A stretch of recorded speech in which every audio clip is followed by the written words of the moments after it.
دوسری مثال میں آپ کو دیتا ہوں، الگ الگ دھرموں سے میں مثال دے رہا ہوں آپ کو۔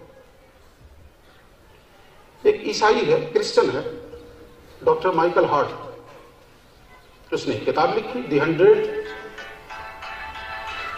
ہے کیا؟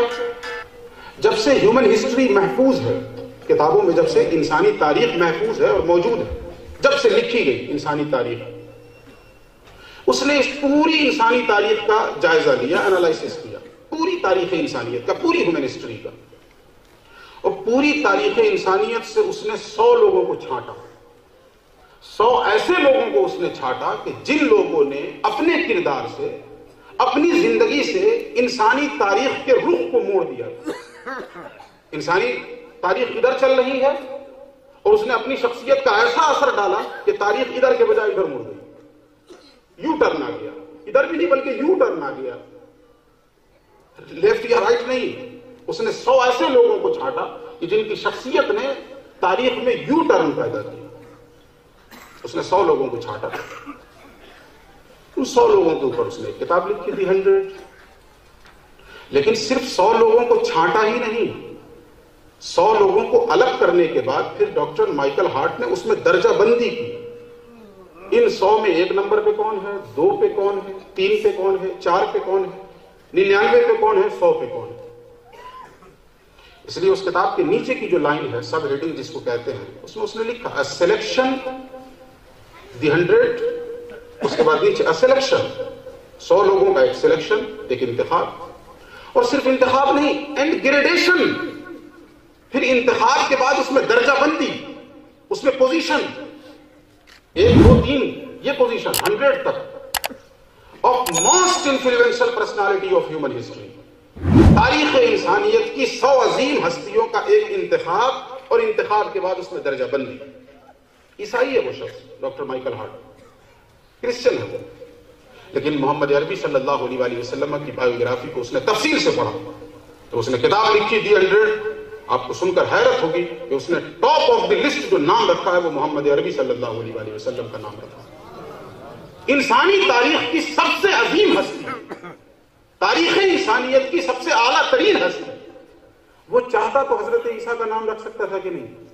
کرسچن ہے، حضرت عیسیٰ کا ماننے والا ہے، ڈیموکریسی ہے دنیا میں، کون کیا بگاڑ لیتا اس کا؟ کوئی کچھ کر سکتا تھا؟ اس کی مرضی ہے۔ میں کچھ لکھوں، میں اپنے باپ کا نام دے دوں، کسی کے باپ کی ساجھیداری، کوئی کچھ کر لے گا میرا؟ کوئی کچھ نہیں کر سکتا۔ لیکن چونکہ جب اس نے پڑھا حضور کی زندگی کو، محمد عربی کی شخصیت کو، اتنا متاثر ہوا، عیسائی ہونے کے باوجود اس نے حضرت عیسیٰ کا نام 3 نمبر پہ رکھا ہے، اور محمد عربی صلی اللہ علیہ وسلم کا نام اس نے 1 نمبر پہ رکھا، 2 پہ اس نے نیوٹن کو رکھا جس کی فزکس نے دنیا کی تاریخ کو متاثر کیا، اور 4 نمبر پہ اس نے مہاتما گوتم بدھ کو رکھا۔ اب یہ بھی سن لیں آپ، اس نے جو حضور کی شخصیت کو 1 نمبر پہ رکھا، اس نے خود لکھا ہے اس کتاب کے اندر کہ میں نے ایسا کیوں کیا، اور اس نے کہا کہ میرے اس عمل کی وجہ سے بہت سے لوگوں کو شوق لگے گا، بہت سے لوگ سرپرائز ہوں گے، بہت سے لوگوں کے ذہن میں سوال اٹھے گا، یہ کیا کر دیا اس نے؟ خود کرسچن ہو کر کے مسلمانوں کے پیغمبر کو 1 نمبر پہ رکھ رہا۔ لیکن شاید اس کے سامنے یہ حقیقت کھل گئی ہو کہ یہ مسلمانوں کا نہیں، پوری انسانیت کا پیغمبر ہے۔ چنانچہ جس کے طرف میں نے اشارہ کیا 2 آیتوں سے، انی رسول اللہ علیکم جمیعا وما ارسلناک الا کافۃ للناس بشیرا ونذیرا، پوری انسانیت کی طرف وہ پیغمبر بنا کر بھیجے ہیں۔ شاید یہ حقیقت کھل گئی ہو۔ اس نے اس کا اعتراف کیا کہ میں نے یہ کیوں کیا، میں نے 1 نمبر پہ کیوں لکھا۔ اس نے جو سینٹینس لکھے وہ میں آپ کو پڑھ کے سناتا ہوں۔ اس نے لکھا my choice of Muhammad to lead the list of the world's most influential persons may surprise some readers and may be questioned by others۔ جو میری پسند ہے محمد عربی، کیسی پسند؟ اس لسٹ کو لیڈ کرنے والے کی حیثیت سے، یہ جو 100 لوگوں کی لسٹ ہے، اس کے قائد کی حیثیت سے اور اس کو لیڈ کرنے والے کی حیثیت سے جو میں نے محمد کو پسند کیا ہے صلی اللہ علیہ وسلم، میری یہ پسند بہت سے پڑھنے والوں کو سرپرائز کر دے گی، اور بہت سے پڑھنے والوں کے ذہن میں سوال بھی پیدا کرے گی۔ وہ مجھ سے پوچھیں گے کہ تم نے ایسا کیوں کیا، تم نے اپنے پیغمبر کو 1 نمبر پہ کیوں نہیں رکھا، مسلمانوں کے پیغمبر کو 1 نمبر پہ کیوں رکھا؟ اب جو اس نے جواب دیا ہے تو سنیں۔ اس لیے میں نے شروع میں اپیل کیا کہ پڑھیں ان کی بایوگرافی کو ہم سمجھیں، اس لیے کہ اس وقت سسکتی ہوئی انسانیت کے علاج اور سسکتی ہوئی انسانیت کے درد کا مداوع اگر کسی کے پاس ہے تو وہ پیغمبر محمد کی تعلیمات میں ہے۔ دنیا چاہے جدھر ٹھوکریں کھا لے، چاہے جہاں ناک رگڑ کے مر جائے، اسے کہیں بھی امن اور شانتی نہیں ملنے والی ہے۔ امن و شانتی ملے گی تو اسے پیغمبر اسلام کی تعلیمات میں ملے گی۔ میں اس کو مثال سے بتاؤں گا، آپ کو ان کی زندگی سے بتاؤں گا۔ اب اس نے لکھا ہے، جو سنیں اس نے کیا جملہ لکھا، سونے کے قلم سے لکھا جانا چاہیے اسے۔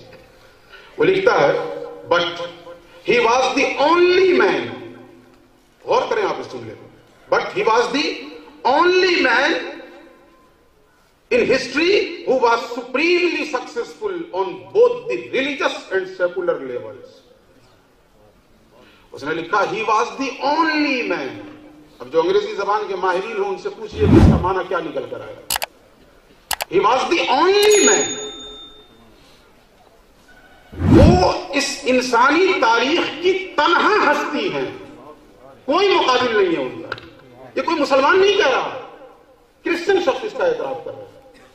ایک کرسچن ہے وہ اس بات کا اعتراف کر رہا ہے کہ وہ تاریخ انسانیت کی تنہا ایک ہی ہستی ہے، supremely successful on both the religious and secular levels, کہ جو مذہبی میدان میں بھی اور سیکولر فیلڈ میں بھی انتہائی کامیابی پہ، انتہائی اونچائی پر ہے، انتہائی بلندی پر۔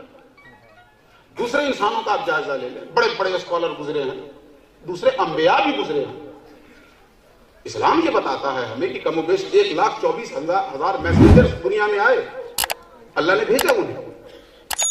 تمام نبیوں کی زندگی آپ پڑھ لیں، کسی ایک فیلڈ میں وہ اعلیٰ ملیں گے، لیکن ہر فیلڈ میں he was the only man. وہ تو تنہا محمد عربی کی ہستی ہے کہ جس میدان میں دیکھو کوئی ان کا نظیر نظر نہیں آتا، کوئی ان کی مثال نظر نہیں آتا، جس فیلڈ میں دیکھ لیجیے۔ اس نے آگے چل کے اس کا اعتراف کیا ہے کہ میں نے جب حضرت عیسیٰ کی زندگی کا مطالعہ کیا تو اس نتیجے پر پہنچا کہ ریلیجس میں، مذہبی میدان میں تو ٹھیک ہے، بہت اعلیٰ ہے، لیکن سیکولر فیلڈ میں ان کا کوئی رول نہیں ہے۔ لیکن جب محمد عربی کی زندگی کو دیکھتا ہوں تو یہ فیصلہ کرنا مشکل ہے کہ میں کیا بتاؤں کہ کس میدان میں اعلیٰ۔ انسان کے لیے فیصلہ کرنا مشکل ہے کہ یہ اعلیٰ ہے تو کس میدان میں اعلیٰ۔ زمانہ لائے نظیر اس کی، فلاح انسان فقیر اس کی، کمال ہے جس ادا کو دیکھو، محمد مصطفیٰ کو دیکھو صلی اللہ علیہ وآلہ وسلم۔ تو جس نے پڑھا محمد عربی کی بایوگرافی کو اس نے اعتراف